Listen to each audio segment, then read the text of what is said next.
Hi Mom, hi Dad. We're going to do another one. We're going to show you how she's learning to do a hand target or hand touch.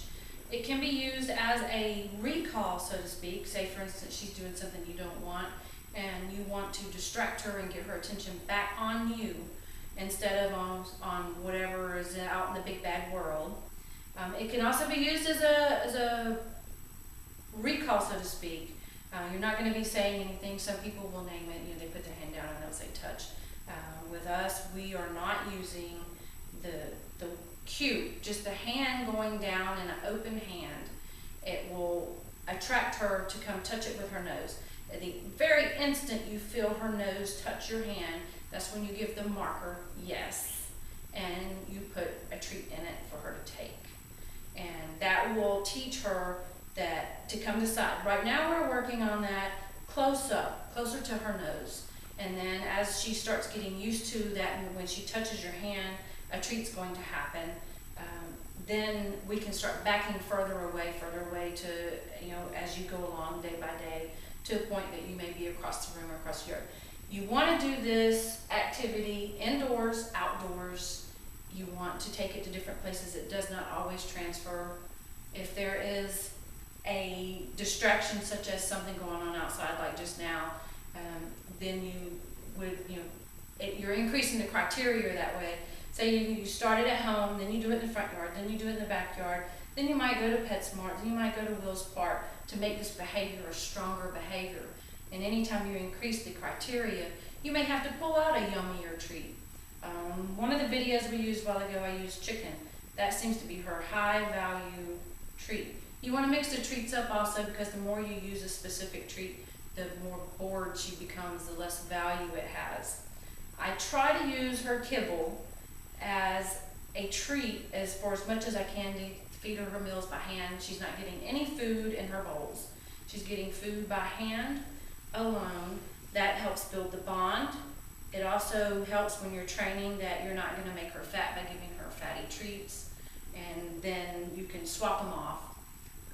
Then, for instance, there are a couple of things that we're using baked chicken and baked steak for. You see, she did that. She should get a treat because she reoriented to me. She looked out there, she checked back in with me. And you start looking for things like that. Say she's going to the door and looking, and then she comes back. Acknowledge that she did that good behavior by telling her a good girl, and if you have a treat handy, give it to her.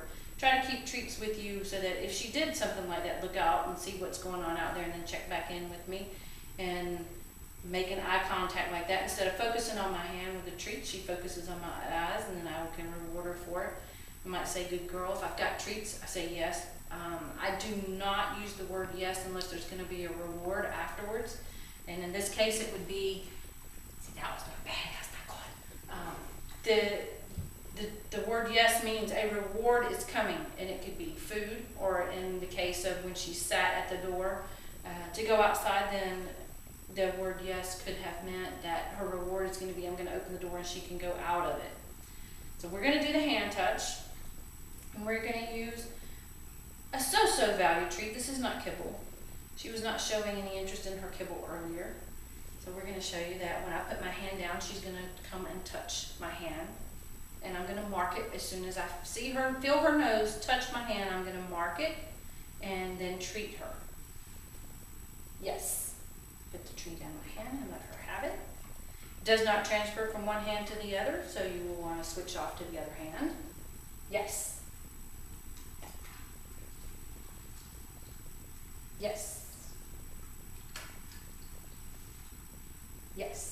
See, we're staying closer to her. If I move further away, she may not be likely to do it. Yes, good girl. And with the hand touches, you do this.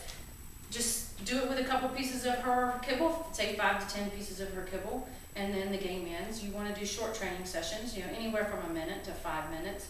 The longer you do it, the more bored she will become, the more stressed she will become.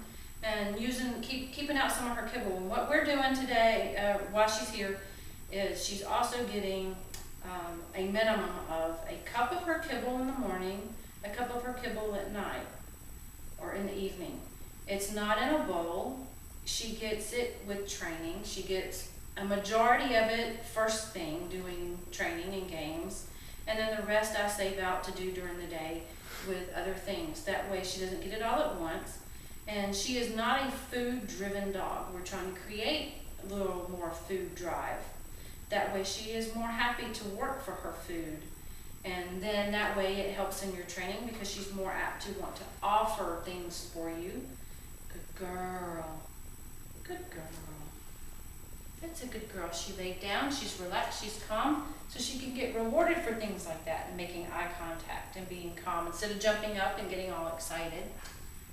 So this way, if you can create a food drive, you count on a cup of food and you can adjust that. She gets that minimum. She's been getting a good bit more of that because she's getting chicken and steak as well. And learning to be calm, and she gets food. But if you can create a food-driven dog instead of free feeding, that will make her not apt to eat. And then we can do the treats with her kibble, and she will want to work for it because nobody wants to work for free. They want a paycheck.